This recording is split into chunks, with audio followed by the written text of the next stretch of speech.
നമസ്കാരം. മോർണിംഗ് ബ്രീഫിലേക്ക് സ്വാഗതം. കഴിഞ്ഞ ദിവസം US മാർക്കറ്റുകളെല്ലാം തന്നെ സർവകാല റെക്കോർഡ് നിലവാരത്തിലാണ് ക്ലോസ് ചെയ്തത്.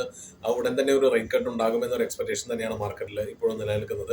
നാസ്ഡാക്ക് 1% അടുത്ത് പോസിറ്റീവായിട്ട് ക്ലോസ് ചെയ്തത്. അതോടൊപ്പം തന്നെ S&P 0.5% പോസിറ്റീവായിട്ടാണ് ക്ലോസ് ചെയ്തത്. സമാന രീതിയിലുള്ള ഒരു മുന്നേറ്റം തന്നെ യൂറോപ്യൻ മാർക്കറ്റിലും ഉണ്ടായി. യൂറോപ്യൻ മാർക്കറ്റിൽ കാര്യമായ നേട്ടം CAC ഇൻഡൈസസ് മാത്രമാണ് ഉണ്ടാക്കിയത്. CAC ഏകദേശം 1%-ലധികം പോസിറ്റീവായിരുന്നു. മറ്റ് രണ്ട് ഇൻഡൈസസുകളും ഓൾമോസ്റ്റ് പോസിറ്റീവ് ടു ഫ്ലാറ്റ് നോട്ടിലാണ് ക്ലോസ് ചെയ്തത്. ഇന്ന് ഏഷ്യൻ മാർക്കറ്റിലും സമ്മിശ്ര പ്രതികരണമാണ് കാണുന്നത്.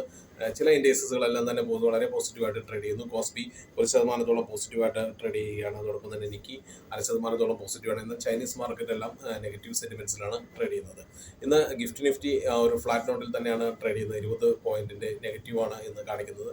സമാന രീതിയിലുള്ള ഒരു ഫ്ലാറ്റ് ഓപ്പണിംഗ് ആയിരിക്കും നമ്മൾ നിഫ്റ്റിയിൽ പ്രതീക്ഷിക്കുന്നത്. പ്രധാനമായിട്ടുള്ള ഒരു കാര്യം എന്ന് പറയുന്നത് US-ന്റെ ഇൻട്രസ്റ്റ് റേറ്റ് ഡിസിഷൻ ഉടൻ തന്നെ ഉണ്ടാകും എന്നുള്ളതാണ്. അത് മറ്റ് വിപണികളിലെല്ലാം തന്നെ ഒരു ഇമ്പാക്റ്റ് ഉണ്ടാകും. ഗോൾഡിന്റെ വില ഇന്ന് രാവിലെ സർവകാല റെക്കോർഡിലേക്ക് എത്തിച്ചേർന്നു. ഔൺസിന് 3690 എന്ന നിലവാരത്തിലേക്ക് എത്തിച്ചേർന്നു. ഉടനെ തന്നെ 3700 എന്ന നില ഭേദിക്കുമെന്നാണ് കണക്കൂട്ടുന്നത്. അപ്പോൾ ഇതെല്ലാം തന്നെ മാർക്കറ്റിന് തീർച്ചയായിട്ടും ഒരു ഇമ്പാക്റ്റ് ഉണ്ടാക്കുന്നതാണ്. ഡോളറിന്റെ ISISന്റെ മൂവ്മെന്റും അതോടൊപ്പം തന്നെ ഇന്ത്യ US ട്രേഡ് ഡീലിന്റെ ഒരു കൺഫർമേഷൻ അടുത്ത് തന്നെ ഉണ്ടാകും എന്നൊരു സൂചന കൂടെ വരുന്നുണ്ട്. അതോടൊപ്പം തന്നെ ചൈന US ട്രേഡ് ഡീലിനെ കുറിച്ചുള്ള ചർച്ചകളും നടക്കുന്നുണ്ട്. ഇതെല്ലാം തന്നെ മാർക്കറ്റിൽ ഇമ്പാക്റ്റ് ഉണ്ടാക്കുന്ന കാര്യങ്ങളാണ്.